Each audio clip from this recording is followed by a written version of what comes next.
हुआ।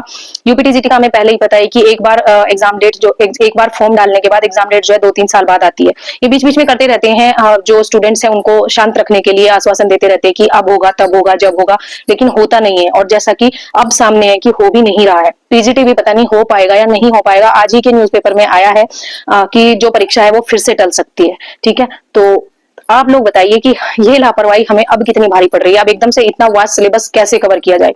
Paper first को भी प्रिपेयर करना है, पेपर सेकंड को भी प्रिपेयर करना है, दोनों पेपर की प्रिपरेशन करनी है, दोनों पेपर की प्रिपरेशन करनी है, और साथ ही साथ उसमें हमें टाइम लिमिट का भी ध्यान रखना है, क्योंकि माइनस मार्किंग भी है। गलत क्वेश्चंस को करके हम अपने सही नंबर नहीं कटवा सकते। और दूसरी चीज, ये टाइम मैनेजमेंट इतना जरूरी है कि अगर टाइम के अंदर हम नहीं कर पाए तो जितना होगा उतना ही पेपर सबमिट हो जाएगा। ठीक है, और दूसरी चीज ये कि 40% की लिमिट अलग से है कि हमें 40% मार्क्स लेकर आने जरूरी है सब्जेक्ट पेपर में।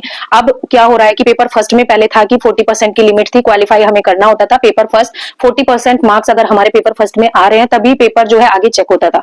लेकिन अब जो ये लिमिट है ये लगा दी गई है क्वालिफाइंग मार्क्स की पेपर सेकंड में, सब्जेक्ट में। तो हमें ये भी सोचना है कि हमें 40% मिनिमम लेकर आने हैं सब्जेक्ट में, और ये भी सोचना है कि पेपर फर्स्ट में